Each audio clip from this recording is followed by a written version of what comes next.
he send the links to the readings? Yes. You saw them already, right? Look at that. Look at that beautiful thing now. And then there's another little trick, but we get it on the way back. So good morning, people. Top of the morning to you.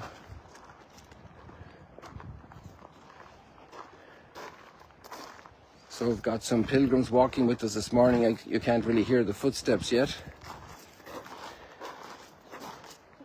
Maybe you'll get to see them if you behave yourselves.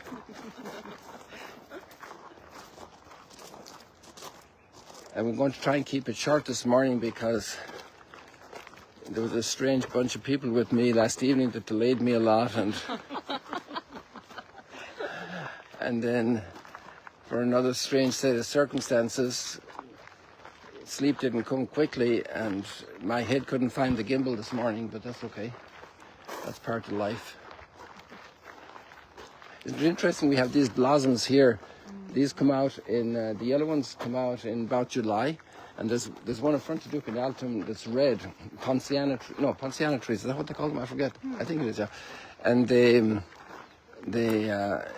red ones are, the red tree is completely in red blossom of fire for Pentecost always. Oh, I love that. So now you're hearing voices here behind you. And another person is going to join us as well. I was sorry for the people who were out before for dawn, and then they went back before the sun came out. Yeah. And they said they went back because of breakfast. But there's plenty of breakfast there. They're obviously in a hurry to leave early. So everybody's okay with being on camera? Yes, sir. Good morning, good lady. Do you like to be off camera or on camera? Yeah. These people know a lot actually about social media. I think they're all professionals of social media, right? More or less, many of them. So here we have these five what? We have the Three Stooges and we have the Holy Trinity, but what do you do for five? A handful of people. Five. So we have interesting readings. Did you all see the readings? I think you sent them around, right? And so the readings are, these birds fly really fast over there. You're going to see them again a few times if you have your eyes open. So I need to keep it short this morning because I didn't get my hour of meditation done, and there's a lot going on today, so we'll keep reading. We're going to keep the people in suspense. They won't know who's here yet. What states are you from? Florida. Colorado. Colorado. California. Georgia. Okay. Sometimes though we do it like this. You keep walking that direction. And like God said to Moses, you can see me from the back, but not from the front.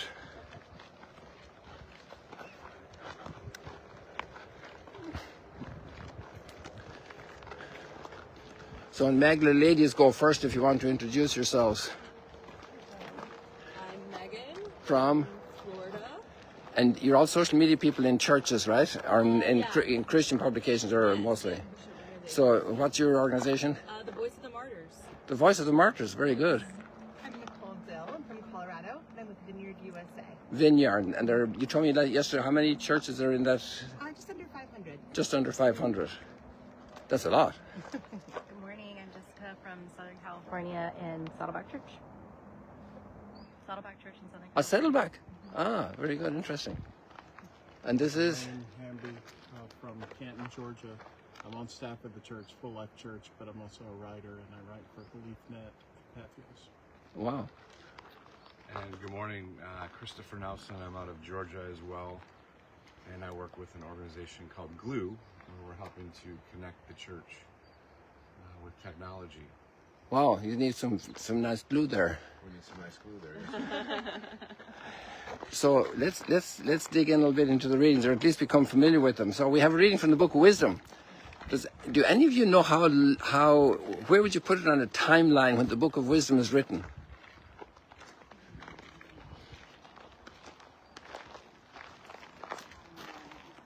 Nobody want to venture a guess? It's actually right before Jesus was born. So it's like one of the latest pieces of literature, religious literature before Jesus was born. So what does that tell? What does it do? Well, it picks up a lot of the mind of the people of that moment, because it's a book from its time. If you have a book written today about anything, a novel, they might mention microchips, they might mention AI, they mention the stuff of the time. And this book is very interesting because it's strengthening the Jewish people in Alexandria in Egypt for the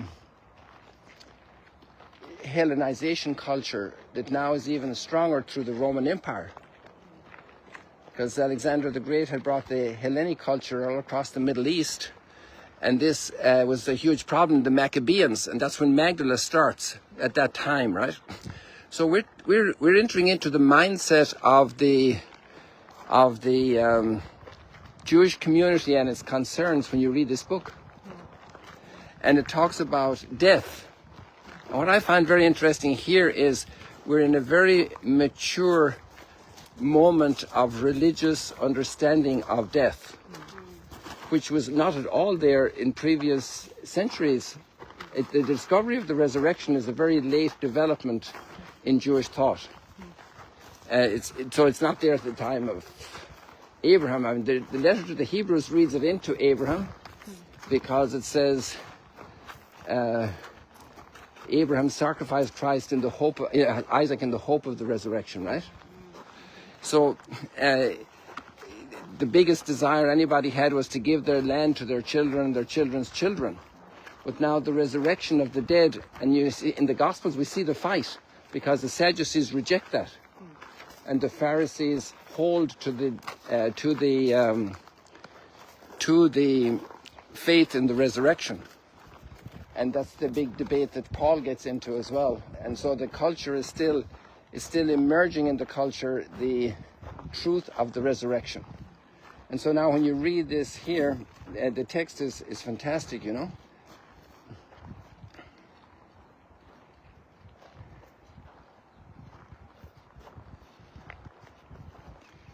And even the language as well. He professes to be, he styles himself a child of the Lord. And you have this idea of a child of God, a son of God.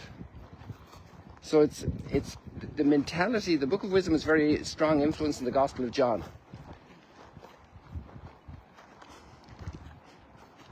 They want to strike him to death.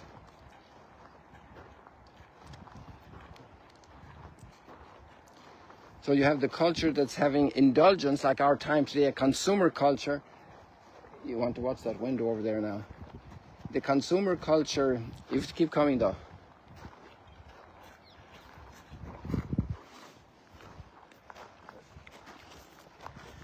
In a certain sense, the Book of Wisdom is very much readable in our time because of the struggle in a secularized culture and people leaving the faith community and leaving their faith in God and putting their trust in material conquest. So he's saying here that, my brain is going slow this morning, you bear with me here. For not thinking rightly, they said among themselves. So there's a criticism of the way they're thinking. Our time is brief. There's no remedy for our dying. And we know there is. Nor is anyone known to have come back from Hades, from the death. That was like the Hellenic understanding. For by mere chance were we born. Again, there's no sense of providence. There's no sense of creation. It's like a time of atheism, of rejection of meaning in life, right? Nor is anyone known to have come back from Hades. For by mere chance were we born, and hereafter we shall be as though we had not been. So that means we're going to disappear, like any little animal that comes and goes. Because the breath in our nostrils is smoke, and reason a spark from the beating of our hearts. And you know how people explain today the spiritual side of the human being. So this is like totally, the Roman Empire is really rising. It's just about the time of Cleopatra and the time of Julius Caesar, the time of the beginning of the emperors. And when this spark is quenched, our body will be ashes. How many people, and like people have come here and brought their ashes to throw them on the Sea of Galilee, and this, like, it's just the idea, I'm going to just melt into the cosmos, but there's no idea of personal resurrection, right? So it's fascinating. Also in this time of November, you know, we remember the mystery of death, and because all of nature in the northern hemisphere declines. And so he goes on to say, and when this is quenched, our body will be ashes and our spirit will be poured abroad like empty air. Isn't that the way we think today? Like the society. Even our name will be forgotten in time. And he started off saying, and they're erring. They're out of the reality. So our life will pass away like the traces of a cloud. Look at these clouds. How long are they going to last? Our life will pass away like the traces of a cloud. Look at the beautiful clouds back here.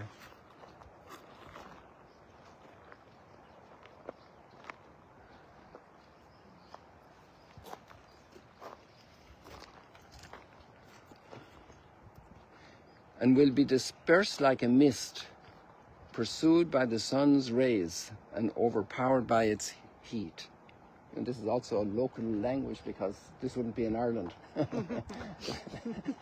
or Scandinavia, you know, or let's say even Washington State, or definitely not Alaska. For our lifetime is a passing shadow and cannot be deferred because it is fixed with the seal. And it is passing quickly. That's true. Nobody can argue with that. And no one returns. Come therefore, let us enjoy the good things that are ours. Let's have fun, let's have party, let's abuse substance. Let's have a fill of costly wine and perfumes. They must be very good quality, they must have the right brand. And these are the values, right? Let us oppress the righteous poor. Let us neither spare the widow nor revere the aged for hair grown white with time. And you see the culture of like the Beatitudes, blessed are the poor. So it's right in the middle of that culture we have the gospel message. But let our strength be our norm of righteousness, so the ones who have the power impose.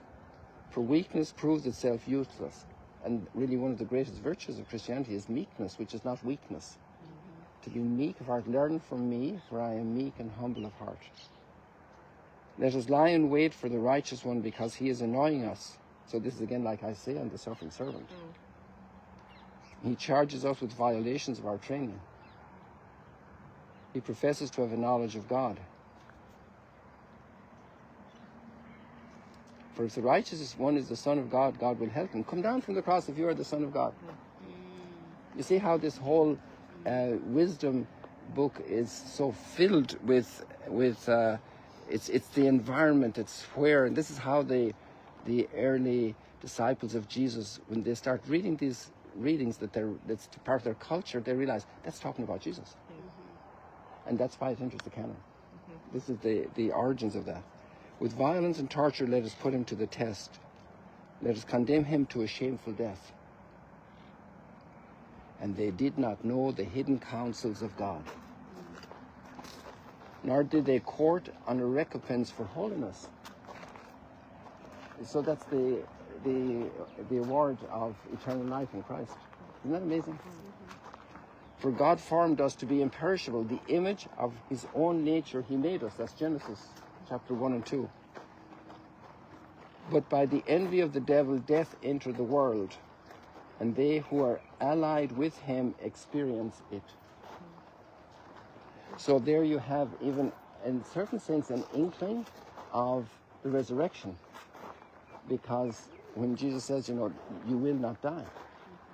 Okay, we die physically, but because of the faith, the hope, and the love that's imbued in us through the mystery of grace and redemption, that will not die.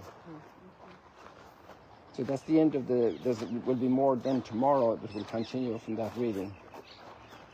So I find that, actually, you know what happened? I read more than we had for today, because there's a link on the top of the reading, and so you can click on that and you go into the chapter, and I had gone in and I had forgotten to come back. So the reading today is actually much shorter than I did there. And it includes another piece from chapter 2. It's actually from chapter 2. But the souls of the just are in the hand of God, and no torment shall touch them.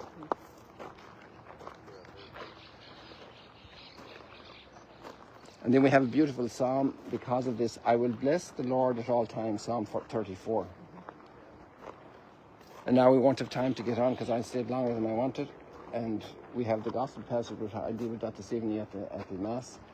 And it's a very interesting thought. In the gospel passage, there's this guy who comes back from work, and he's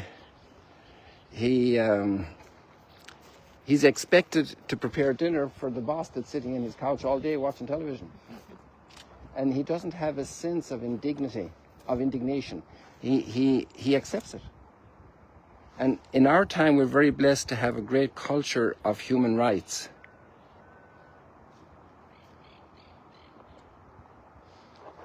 And so we would be indignant. But that's a culture of slavery. And in the culture of human rights, we've one big danger, that we apply the human rights, that we're on the same level as God. And the culture of slavery trained a general attitude in humanity to say, okay, there's somebody that has more above me.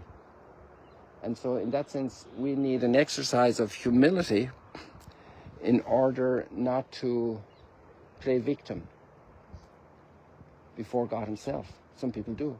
Why is God letting that happen to me? And there's actually a very interesting book called Zero Victim by a mutual friend of the author and myself. Gay sent it to me.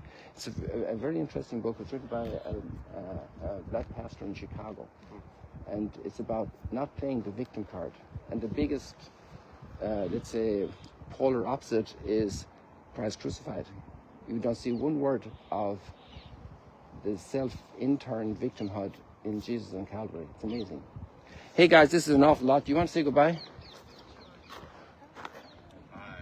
And what I usually do at the end of the day, since there's nobody to hold the camera, I do this here. I do, we call this the selfie moment. So God bless you all, people. Thank you for your patience. I was reading from the original chapter of Wisdom and not from the snippet for today, so I was, but that's part of a short night's sleep. God bless you all. See you later, alligators.